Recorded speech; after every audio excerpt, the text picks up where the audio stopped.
Le Scrabble, oui. Ah, moi, j'aime beaucoup ça, oui. Oui, vous en faites? Vous en jouez? J'en joue, oui. Je suis pas un champion, mais ça détend. Ça détend, et puis moi, je vais vous faire un aveu, la campagne m'ennuie énormément. Mais j'ai lu quelque part, vous n'aimiez pas les petits oiseaux et la nature. Si, je les aime bien, mais oui. Si, c'est un petit peu, j'exagère en disant ça. Non, mais je m'ennuie très facilement à la campagne, et donc le Scrabble vient me sauver souvent. Alors les amis qui vous invitent, venez donc passer un week-end à la campagne, oui, c'est pas difficile. Trop, avec le Scrabble. Oui. On va parler de cette enfance qui est en fait, vous êtes né à Courbevoie, c'est le même petit coin que chez Carletti. Bah, il paraît, oui, j'ai appris ça. Je crois que De Funès aussi est né à Courbevoie, oui, j'ai appris vous ça. Vous êtes né sous le signe des Gémeaux. Ah non, Bélier. Vous êtes un Bélier, ouais. Vous n'êtes pas né au mois de mai. Non, je suis né au mois d'avril. Alors il y a une bio quelque part qui n'est pas correcte, bon, il faudra rectifier. Je vais essayer de la court-circuiter. Oui, c'est-à-dire qu'en fait, je crois que vous êtes quelqu'un qui avait passé une enfance très agréable, bien chaude, bien entourée, oui, tout à fait. À faire du vélo-cross dans les... C'est ça? Oui. Oui, dans les terrains vagues. Et alors, vous êtes allé au lycée Pasteur à ce moment-là, et c'est là que vous avez commencé à rencontrer tous les copains, finalement. Effectivement, j'ai rencontré ceux qui sont devenus par la suite les membres du Splendide, à savoir Thierry Lhermitte, Gérard Jugnot, Christian Clavier, Marianne Chazelle. On s'est rencontrés, on avait 15 ans, donc il y a maintenant 18 ans, au lycée Pasteur. Et comment ça s'est arrangé par affinité déjà, ce goût de rire, des choses? Oui, je pense que c'est parti de ça, c'est qu'on était effectivement très complices. Bon, moi j'étais dans la classe de Jugnot, Clavier était dans la classe de Lhermitte, et puis Marianne était au cours secondaire de jeunes filles, parce qu'on ne mélangeait pas à l'époque, hélas d'ailleurs pour nous. Et il y avait une affinité, il y avait une même manière de rire et de se moquer des profs, de certains profs, parce qu'on n'était pas terribles finalement. Et puis on a commencé à faire du théâtre ensemble, et on a monté une troupe théâtrale au lycée. Et vous écriviez déjà les scénarios là, ou bien vous montiez des choses à d'autres auteurs? On écrivait... Alors, moi j'ai écrit une pièce, ça a été la première chose que j'ai écrite, enfin c'était un peu une pochade, ça s'appelait La concierge est tombée dans l'escalier, et c'était un truc qu'on jouait tous les quatre d'ailleurs. Mais autrement, on avait plutôt tendance à jouer des classiques qu'on n'a pas rejoués depuis, quoi. C'est-à-dire à la fois évidemment Molière, mais aussi on a joué au Liberty, on a joué Giraudoux. Voilà. Donc oui, des choses qu'on n'a pas abordées, pas par manque de goût, parce que si on les a jouées à ce moment-là, c'est qu'on aimait ça. On avait même travaillé En attendant Godot. Beckett, oui. C'est vous dire qu'on aimait ça. Mais alors, donc, à 15 ans déjà, vous aviez tous envie de faire du théâtre, vous aviez tous envie de faire du spectacle. Oui. Est-ce qu'il y avait quelque chose dans le passé du spectacle qui vous a motivé pour faire ça? Ou bien c'est vraiment quelque chose entre vous, cette envie d'aller sur scène, cette envie d'être populaire, de faire quelque chose, de créer quelque chose ensemble? Oui, moi je pense qu'on devait tous, être dans le même cas que moi, c'est-à-dire on avait tous envie avant. Il se trouve que comme on s'est rencontrés, et qu'on s'est avoué cette envie-là, on l'a fait ensemble parce que c'est plus facile, mais on avait tous envie avant. On pourrait peut-être s'asseoir, on sera plus à l'aise quand même, parce que là c'est bien, mais ça fait en visite. Qu'est-ce qu'il y a là-dedans? J'ai emmené mon thé. C'est une tasse de thé, parce que... C'est tout transparent, on voit. Qu'est-ce qu'il y a dans le fond? Dans le fond, il y a des morceaux de thé. Bon, voilà. Alors ce Splendide, c'est vraiment le mot qu'il faut pour cette équipe, enfin du moins pour les gens qui allaient au cinéma, voir tout à coup apparaître les gens du Splendide au cinéma, ça a été une grande bouffée d'air frais. Ça a vraiment été quelque chose qui a... Écoutez, c'est très flatteur, mais enfin pour nous, ça a été surtout... C'était exactement ce qu'on avait envie de faire, quoi. Ce qu'on jouait au Splendide, par exemple, Le Père Noël est une ordure, tout ça, c'est passé au cinéma, finalement, après. Hein. Oui, parce que ça, finalement, ce qui s'est passé, c'est que Les Bronzés a été le premier spectacle de café-théâtre qui est devenu un film. Comme ça a eu du succès, et que les producteurs ont un petit peu toujours tendance, et on ne peut pas leur reprocher, parce qu'après tout... À refaire. À refaire jusqu'à ce que ça soit plus bon, et après à passer à autre chose. Il y a eu beaucoup de spectacles de café-théâtre, pas seulement les nôtres, qui sont devenus des films. Et effectivement, Le Père Noël est devenu un film, Papy fait de la résistance est devenu un film.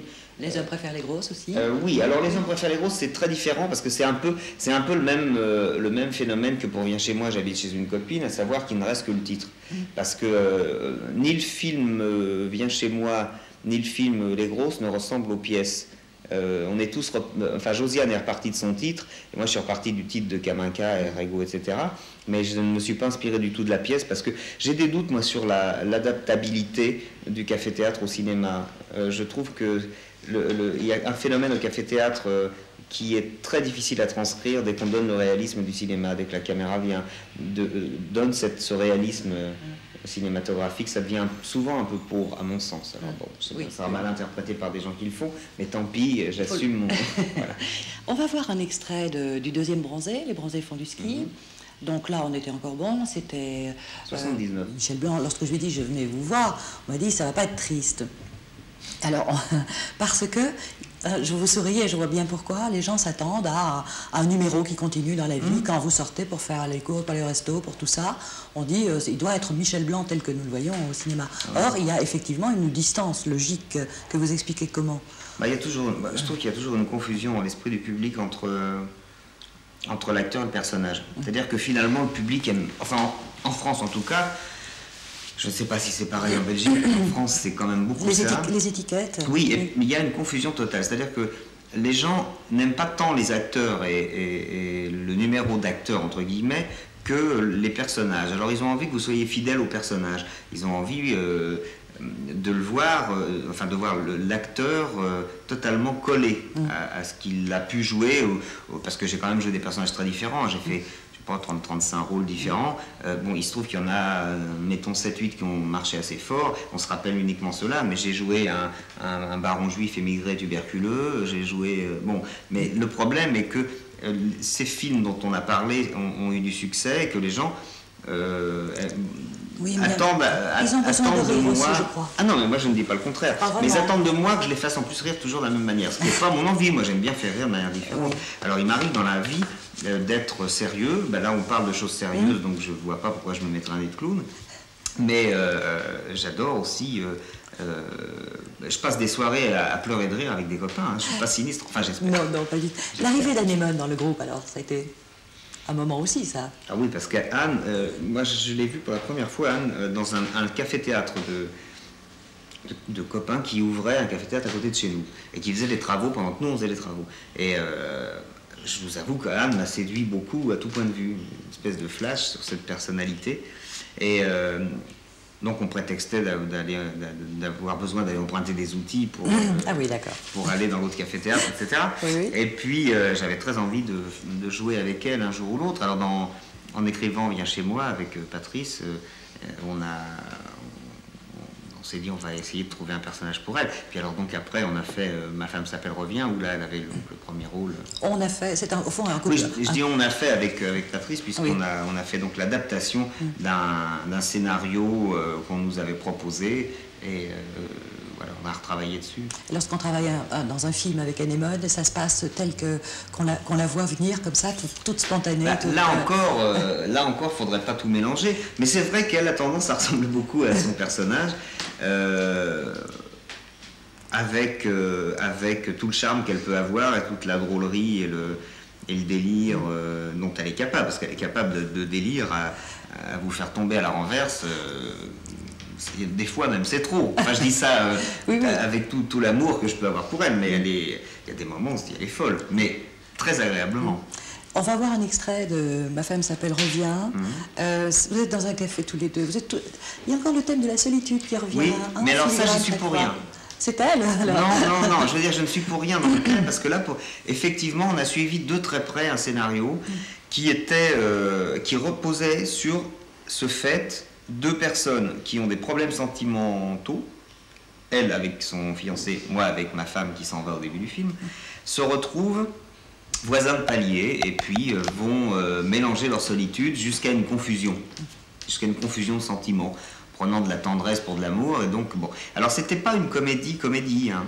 C'était une comédie un peu une chose intimiste, douce amère, dans laquelle je ne faisais pas un personnage très drôle d'ailleurs, je faisais plutôt un personnage un peu consolateur. C'était plutôt Anne qui avait un personnage de folle.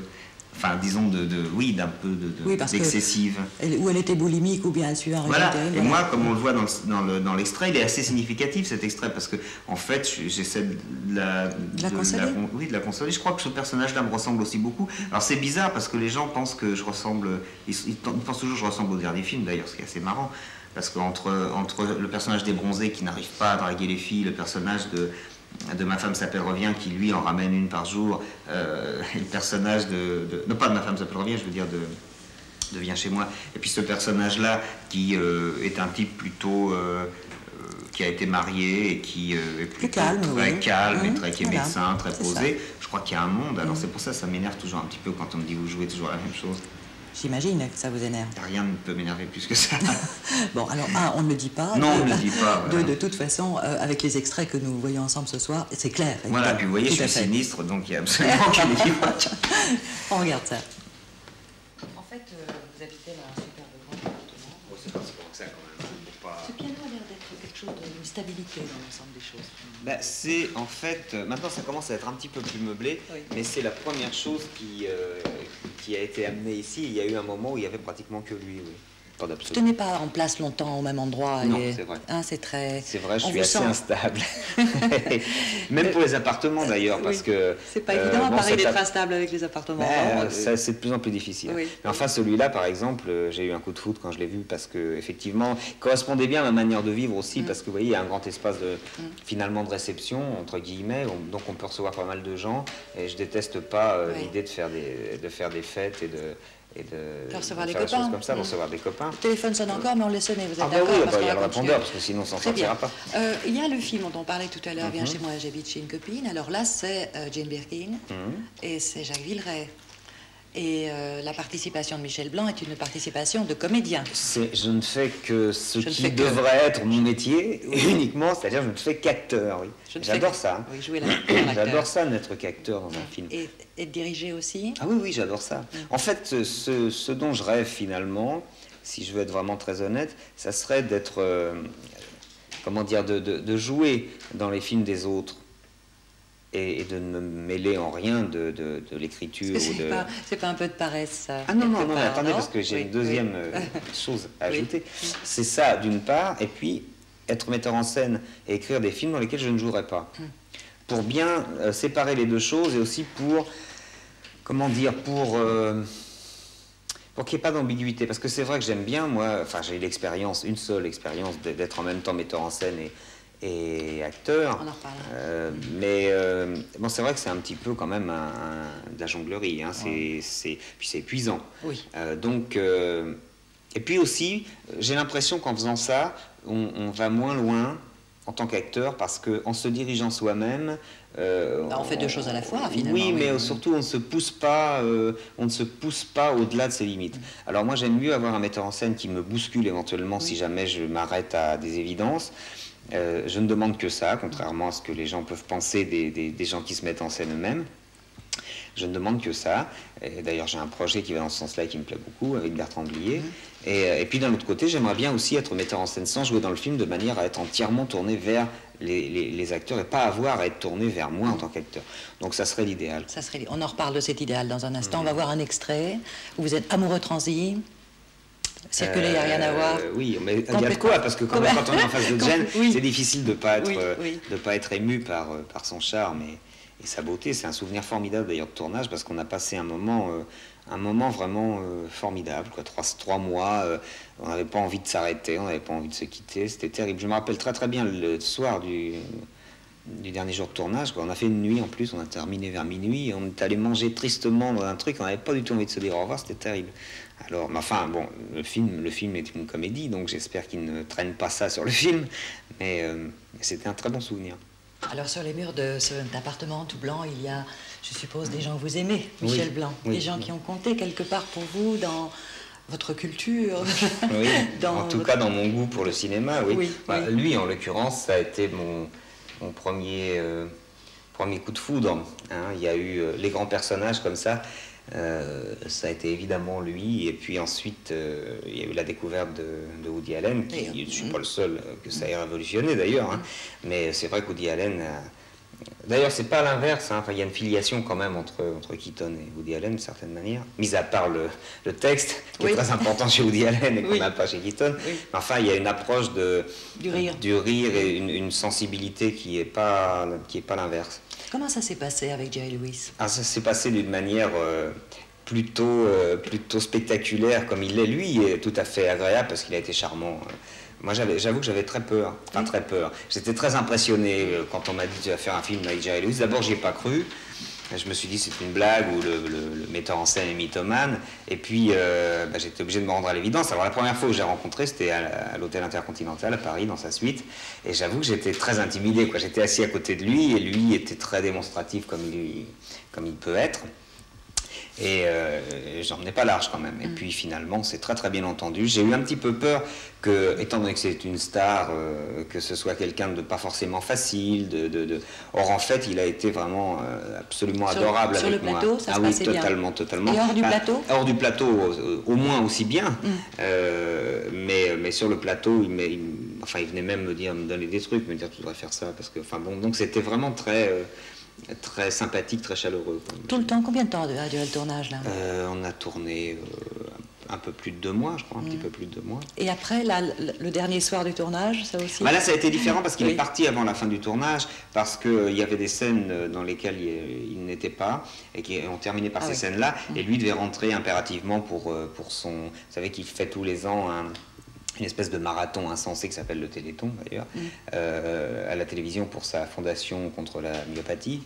Et donc il fallait qu'il soit impérativement à Las Vegas pour faire son show télé, donc on ne pouvait pas... Alors après il est revenu pour la promotion, et on s'est revu donc 5-6 jours quand le film est sorti à Paris. En fait on parle de stars, mais si maintenant vous y êtes aussi, hein, c'est votre tour. Il ne faut pas confondre, je trouve qu'on a un petit peu tendance... c'est marqué comme oui, ça. Non, mais on a un petit peu tendance à mélanger des choses. Je trouve que le vocable star, d'abord il n'y a pratiquement plus de stars, si on veut être très rigoureux. Parce que les stars sont des gens mystérieux, des gens rares, des gens difficiles à approcher, alors que... Vous êtes facile à approcher peut-être. Oui, j'ai l'impression. Bon, non, mais la notion de vedette colle plus à notre époque. Je crois ça n'existe plus beaucoup, les stars. Sont des gens qui appartiennent à un monde un peu mythique maintenant. Alors c'est vrai que, je sais pas... mais ça c'est votre point de vue. Alors il reste, si bien sûr, il reste Garbeau, qui est une star qu'on ne voit plus, il reste Dietrich, qui est enfermé dans un appartement. Moi je crois que ça tient un peu à ça. La télévision a cassé beaucoup l'idée de star, parce que c'est vrai que des gens qui rentrent chez vous le samedi soir pour venir vous parler, etc., ça casse un petit peu de cette dimension mythique. N'empêche que Marche à l'ombre, c'est sorti, je crois, l'année dernière, 17 octobre. Je voudrais savoir ce que vous faisiez le 17 octobre. Vous étiez ici, vous étiez au cinéma? Le 17 octobre, j'étais dans le bureau du producteur et distributeur à attendre que les résultats tombent. J'y ai passé la journée, plus quelques interviews, entre-temps, quelques émissions de radio, mais enfin j'ai passé ma journée là-bas. Un moment d'émotion quand même. Un moment de trouille énorme, oui, parce que ça fait très très peur le premier jour, parce qu'on sait en gros, on sait ce qui vous attend, quoi. Si ça part très fort, c'est formidable, c'était le cas. Quand ça part pas fort, c'est terrible, on rentre chez soi très mal. Il y a un moment donc où vous avez écrit les dialogues, vous avez écrit le scénario, vous jouez. Je l'ai pas écrit tout seul. J'ai écrit le scénario avec Patrick Devolf, qui a été en plus sur le tournage tout le temps avec moi. Il était mon conseiller technique, et donc j'ai pas écrit tout seul le scénario. J'ai écrit tout seul les dialogues. C'est ça. Donc vous jouiez aussi, ce qui veut dire qu'à un moment donné, on a dit, voilà, le film, c'est ok, c'est fini. Est-ce que ce n'est pas quelque chose de difficile à faire lorsqu'on malaxe tous les ingrédients d'une pâte, c'est-à-dire à un moment donné, c'est bon, là, on peut le montrer, c'est on n'a pas le temps. De toute façon, on n'a pas le choix, parce qu'on a une date de sortie impérative, on a une date à laquelle il faut avoir terminé. On ne peut pas dire, là, je veux fignoler absolument encore un petit peu. Non. C'est très très difficile. De toute façon, on a eu le temps de faire ce qu'on voulait quand même. Moi, j'ai pas de regrets. Il n'y a pas une chose sur laquelle je me dise si j'avais eu une semaine de plus. Non, non. On a eu le temps, mais on n'avait pas plus que le temps. S'il y avait eu un problème, ça aurait été embêtant. Mais c'est un peu le sort de tous les films actuellement, parce que le problème du cinéma, un des problèmes, c'est l'augmentation du coût de chaque film. Ça coûte énormément d'argent. Les producteurs, donc, sont tenus à payer à un certain délai, à 30 jours, 40 jours, 90 jours, la pellicule, les labos, les machins. Donc il y a un moment où il faut sortir le film. Et on ne peut plus se permettre d'avoir un film en boîte 1 an. Une belle histoire d'amitié, hein. Oui, c'est ça qui a touché les gens. Mais enfin, en tout cas, c'est ce que je voulais faire.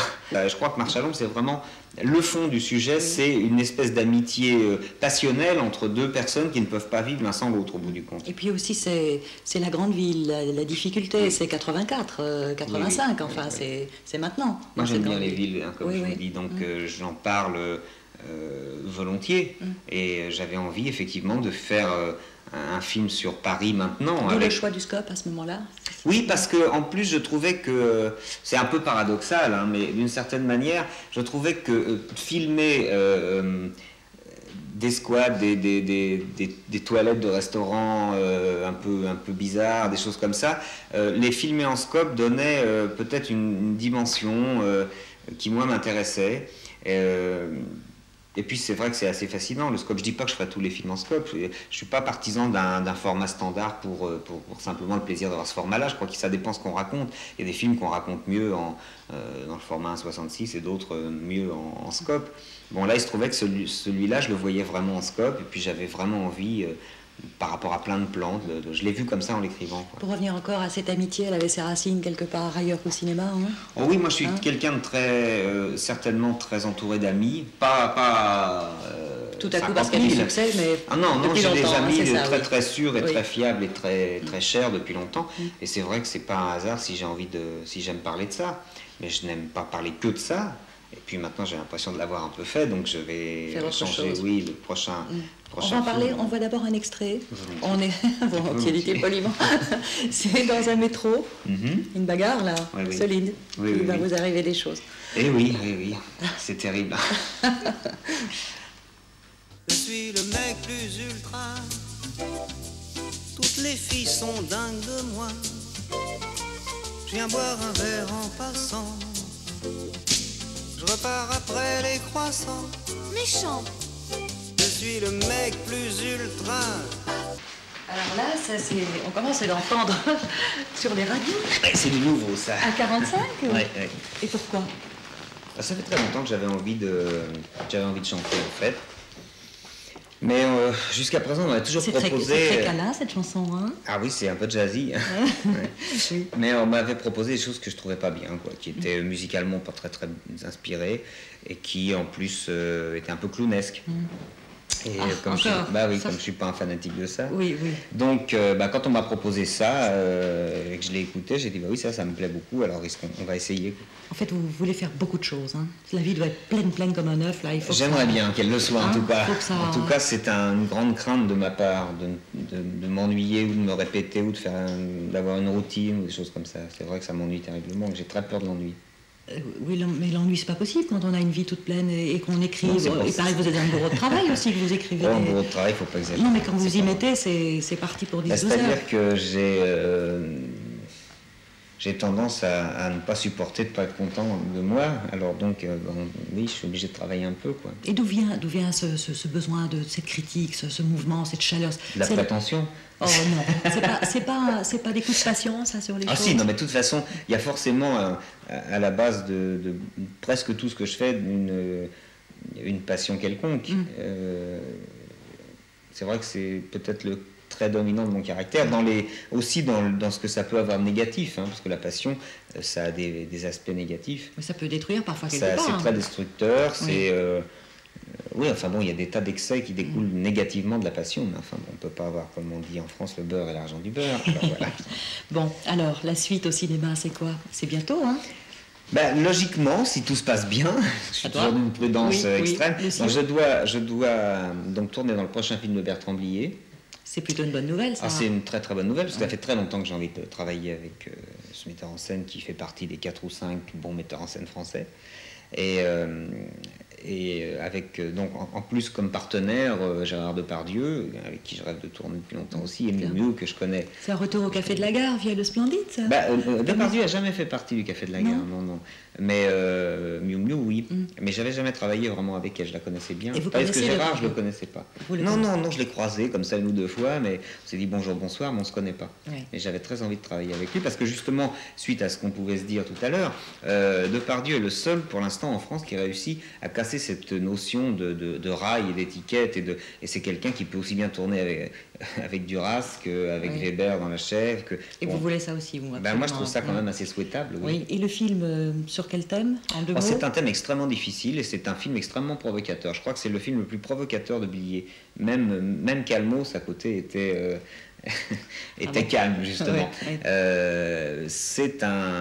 Ça traite de l'homosexualité et d'une manière c'est très drôle à la fois parce que Blier a un délire extrêmement drôle, mais c'est drôle pas à la manière de La Cage aux Folles. Hein. C'est très cru, c'est très provocateur encore une fois, très troublant, très bizarre. Et alors un couple Depardieu et moi, c'est quand même une chose c'est le couple, assez bizarre, oui. Miu Miu jouant le rôle de ma femme. C'est ça. Donc, au fond, vous avez dit oui sur un scénario et sur un scénario qui est extraordinairement bien écrit. Oui, bien sûr. De toute façon, Blier a pour moi il y a un a priori favorable sur lui, bien sûr. Mais j'ai lu le scénario et je vous assure que ça fait... je ne sais pas si j'ai déjà lu un scénario avec autant d'enthousiasme. En tout cas, ça fait longtemps que j'en ai pas lu un avec autant d'enthousiasme. Je l'ai dévoré vraiment en 50 minutes et en me disant c'est extraordinaire, ça me fait très peur, c'est très gonflé, etc. Puis j'ai réfléchi 2 heures en me disant après tout, si je commence à avoir peur des choses qui sont... parce qu'elles sont un petit peu courageuses ou un petit peu... original, alors je vais faire toujours pareil, donc il faut le faire, quoi. Et ça, c'est tellement bien écrit que ça me passionne. Au fond, il y a une dizaine d'années, c'était que la fête commence, elle continue pour vous, c'est super. En fait, ce titre vous apportait presque bonheur avec Tavernier, non? Peut-être, on peut se dire ça, pourvu que ça dure, pourvu que la fête continue, parce que le lendemain de fête, c'est pas gai. Non, mais il faut bien se reposer de temps en temps, quand même. Oui, mais enfin, on peut se reposer en faisant la fête aussi, ça peut être tout à fait conciliable. On vous a beaucoup mobilisé, on vous a envahi. Mais non, vous savez, il y a de la place ici, vous le disiez vous-même. En tout cas, un très très grand merci, c'était vraiment sympathique, un peu bref, mais sympathique. On vous revoit bientôt au cinéma, on vous écoute à la radio, et puis, qu'est-ce que vous pensez? Vous allez vous lasser, finalement. Non, pas du tout, puisque vous avez décidé de changer les choses. Voilà. Ça sera très très sympa. Pour éviter... Oui. En 2 mots, est-ce que vous pensez que la radio, télé et cinéma, ce sont des choses qui peuvent vraiment cohabiter dans la tête des gens? Il va falloir trouver un moyen de toute façon parce que les télévisions... Moi je suis un grand fanatique de télévision, je regarde beaucoup la télé, ce qui ne m'empêche pas d'aller au cinéma, mais ça empêche beaucoup de gens de le faire. Alors il va falloir trouver quelque chose, il va falloir trouver une spécificité au cinéma, ou enfin je sais pas, ça va bouger certainement énormément. Je crois que les 2 choses sont passionnantes, il ne faut pas qu'il y en ait une qui s'exerce au détriment de l'autre, je ne sais vraiment pas comment, j'aimerais pas être ministre de la communication et être obligé de plancher là-dessus, mais il va falloir trouver. Je crois que le danger de la télévision, c'est souvent qu'elle banalise beaucoup de choses et qu'on a habitué le spectateur, en tout cas en France, à se satisfaire parfois de choses qui ne sont pas très satisfaisantes. Alors il y a aussi de très bonnes émissions, je dois te dire, il y a des émissions que j'adore, que je trouve très bien faites, mais il y a aussi des émissions qui sont un peu plus bâclées et un peu moins sérieuses, et que c'est toujours très dangereux de donner aux spectateurs le goût de ça. C'est ce que les Américains ont beaucoup fait avec leur télé, qui est quand même assez épouvantable. Enfin moi je trouve, personnellement.